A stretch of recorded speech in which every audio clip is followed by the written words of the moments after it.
안녕하세요. 오늘은 간호사 첫 이직 시 알아야 할 몇 가지 팁에 대해서 좀 얘기를 나눠보고자 영상을 켰고요.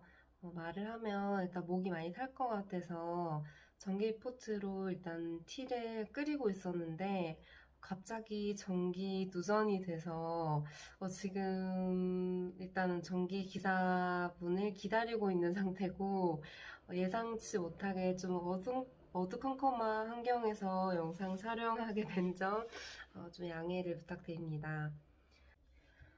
우선 빈약하지만 짧게나마 저의 이력에 대해서 간단히 읊어드리면 2018년부터 햇수로 5년차 간호사로 근무하고 있고 대학병원 혈중 경력을 시작으로 구급직 준비, OS 로컬 나이트 전담, 연구 간호사, 외래 간호사를 거쳐서 지금은 호텔 보건관리자로 근무 중이고 공시를 준비했던 4개월 말고는 단 하루도 쉬지 않고 간호사로서 근무를 했던 것 같아요.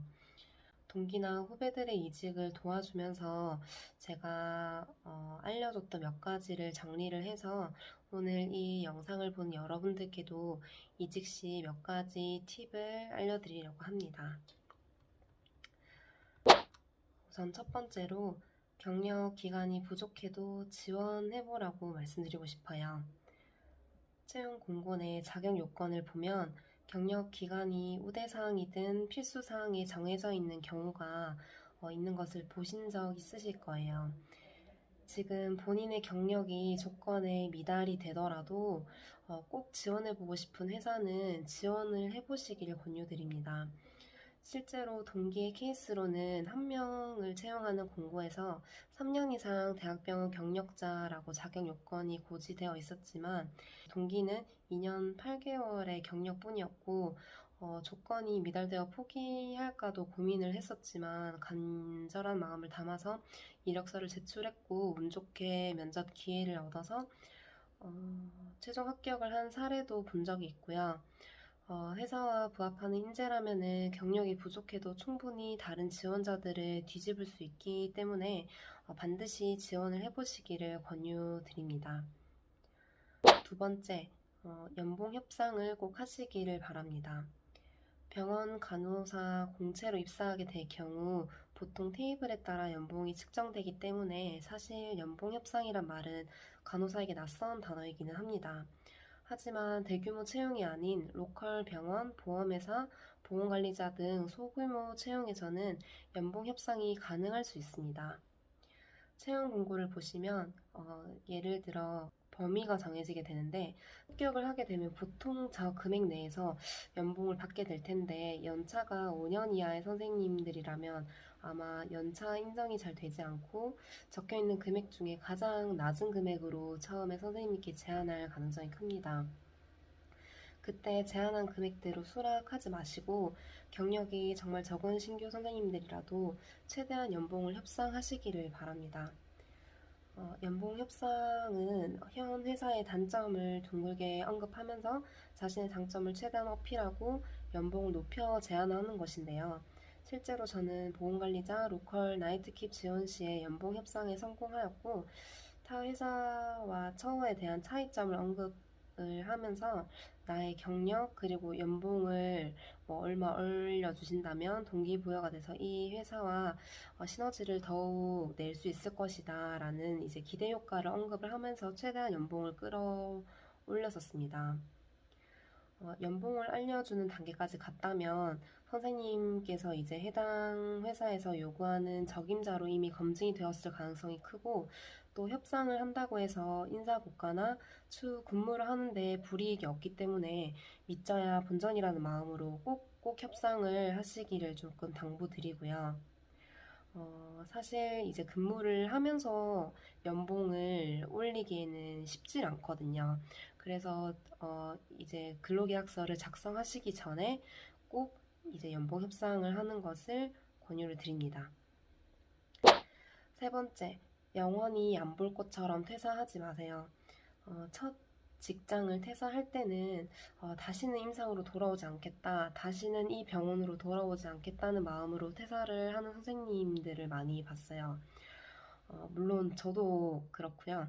하지만 여러 직장을 다녀보고 다양한 경험을 하다 보면 결국 다시 임상으로 돌아오는 간호사들도 무척이나 많고, 나를 힘들게 했던 병원의 장점도 떠오르고 돌아가고 싶다는 생각이 들 때가 있습니다. 내가 너무 섣부르게 퇴사한 건 아닌가 하는 후회가 들기도 하고요. 어떤 병원이든 간호사의 퇴사율은 엄청나게 높지만 그럼에도 재입사율이 없지는 않으니 내가 다시 기존의 병원에 돌아가지 못하는 이유가 나의 이제 지난 태도가 되지 않도록 항상 마무리를 아름답게 하시기를 바랍니다. 마지막으로 앞으로 간호사의 삶의 방향에 대해서 진지하게 고민 중이시라면 어떤 곳이든 도전하라고 말씀드리고 싶어요. 1, 2년 차였을 때 일이 너무 힘들 때 동기들과 모여서 정말로 퇴사하고 싶다는 얘기를 자주 나눴었습니다.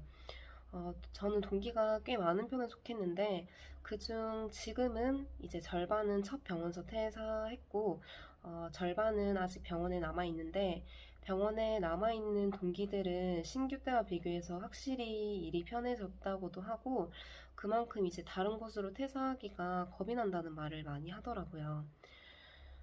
아직 20대였던 제가 간호사로서 길이 많고 앞으로 어떤 간호사의 모습으로 살아가야 하는지 고민이 필요한데 한 곳에서만 겪은 경험으로 앞으로의 간호사로서의 그 커리어를 결정하는데 두려웠던 마음이 좀 저는 컸던 것 같아요. 간호간병, 이제 병동 간호사, 그 나이트킵, 연구간호사, 외래간호사, 보험관리사 등 직접 겪어보고 제약회사 영업직, 보험회사 심사직, 경력직 대학병원, 보험병원 이직 등도 준비를 해왔었거든요. 나랑 어떤 업무가 맞는지 정말로 다방면으로 끊임없이 도전해왔던 것 같고요. 이력서만 해도 정말 50개는 되는 것 같아요.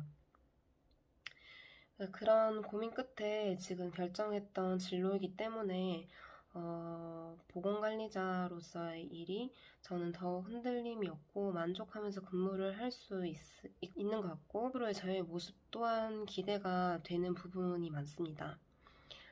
간호사 면허증으로 쓸 수 있는 길이 정말로 많기 때문에 충분한 고민을 해서 앞으로의 커리어를 결정을 했으면 좋겠고요.